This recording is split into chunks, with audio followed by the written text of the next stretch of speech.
بسم اللہ الرحمن الرحیم۔ ایک دن فرعون اپنے محل کے اندر چین کی نیند سو رہا تھا کہ ایک دم گھبرا کر اٹھ گیا۔ فرعون نے ایک دردناک خواب دیکھا جس نے اس کی نیند کو اڑا کر رکھ دیا۔ اس ہیبت ناک خواب کو دیکھنے کے بعد فرعون نے کل اپنے دربار میں تمام نجومیوں کو اکٹھا کیا اور اپنے خواب کی تعبیر معلوم کرنے کا کہا۔ فرعون نے نجومیوں کو بتایا کہ اس نے ایک خواب دیکھا ہے کہ بیت المقدس سے ایک آگ ظاہر ہوئی ہے جس نے تمام طبیبوں کو جلا کر رکھ دیا، جبکہ بنی اسرائیل کے مسلمانوں کو کچھ بھی نہیں کہا۔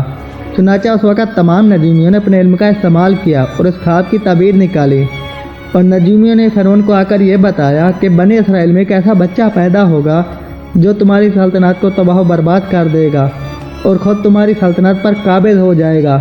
چنانچہ اپنی سلطنت کے چھین جانے کے خوف سے فرعون نے اپنے سپاہیوں کو یہ حکم دیا کہ بنی اسرائیل کے ہر گھر کی تلاشی لی جائے اور جس گھر میں بھی جو بچہ پیدا ہو اس کو قتل کر دیا جائے، اور بنی اسرائیل کے مردوں کو روک دیا جائے وہ اپنی عورتوں کے بالکل قریب نہ جائیں۔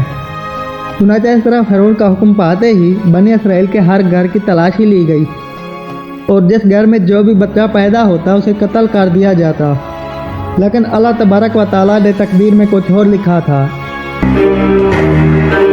اسی دوران دو بچے ایسے پیدا ہوئے جو قتل و غارت سے بچ گئے، اور اللہ تبارک و تعالیٰ کی قدرت یہ کہ ایک بچہ فرعون کے گھر پرورش پانے لگا۔ قدرت یہ کہ جس بچے نے فرعون کے گھر پرورش پائی وہ بڑا ہو کر اللہ تبارک و تعالیٰ کا مکرم نبی حضرت موسیٰ علیہ السلام بنے۔ پیارے دوستو، ادھر جب فرعون کا ظلم و ستم حد سے بڑھنے لگا تو اللہ تبارک و تعالیٰ نے اپنے پیارے نبی حضرت موسیٰ علیہ السلام کو حکم جاری کیا کہ وہ اپنی قوم کو لے کر مصر سے روانہ ہو جائیں۔ اللہ تبارک و تعالیٰ فرعون پر دردناک عذاب نازل فرمانے والا ہے۔ چنانچہ حضرت موسیٰ علیہ السلام اللہ تبارک و تعالیٰ کے اس حکم کی تعمیل کرتے ہوئے مصر سے روانہ ہو گئے۔ چنانچہ جب حضرت موسیٰ علیہ السلام اور اس کی قوم دریائے نیل تک پہنچی تو ادھر سے فرعون کو یہ خبر ملی کہ موسیٰ علیہ السلام اور اس کی قوم مصر چھوڑ کر جا رہے ہیں۔ یہ خبر ملتے ہی فرعون نے ایک لشکر تیار کیا اور حکم دیا کہ موسیٰ علیہ السلام اور بنی اسرائیل کی قوم کو قتل کر دیا جائے۔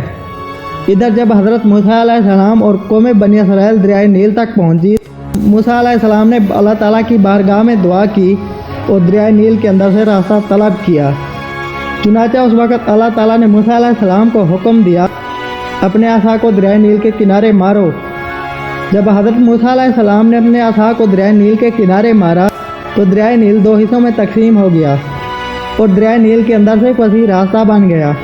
حضرت موسیٰ علیہ السلام اور قوم بنی اسرائیل اس راستے کو عبور کرتے ہوئے بڑی بآسانی سے اس راستے سے چلے گئے۔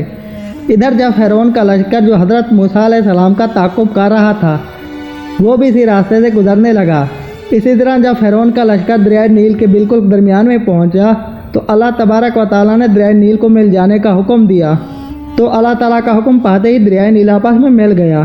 اس طرح فرعون اور اس کا لشکر اور اس کے تمام تبتی دریائے نیل کے اندر ہلاک ہو گئے۔ اس طرح فرعون کو ہلاک کر کے اللہ تبارک و تعالیٰ نے اسے دنیا کے لیے عبرت کا نشان بنا دیا۔ چنانچہ فرعون کی ہلاکت کے بعد حضرت موسیٰ علیہ السلام اور بنی اسرائیل ایک مقام پر ٹھہر گئے۔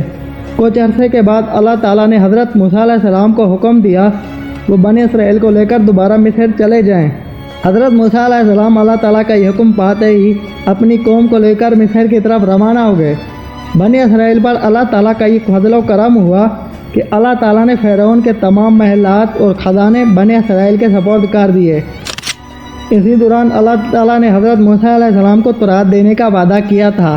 اللہ تعالیٰ نے حضرت موسیٰ علیہ السلام سے یہ حکم ارشاد فرمایا تھا وہ 30 دن اور 10 دن اور روزے رکھیں، اور اس کے بعد اللہ تبارک و تعالیٰ حضرت موسیٰ علیہ السلام کو ایک ایسی کتاب دے گا جس کتاب کے اندر اس قوم کے تمام شرعی اصول ہوں گے، جس پر عمل کر کے یہ قوم اپنی تمام زندگی گزارے گی، اور جس کتاب کے اندر اس قوم کی تمام شریعت ہوگی۔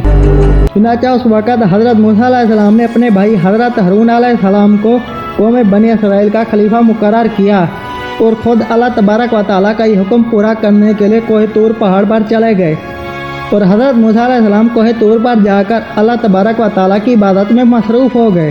چنانچہ حضرت موسیٰ علیہ السلام دن رات روزہ رکھتے اور اللہ تبارک و تعالیٰ کی عبادت کرتے۔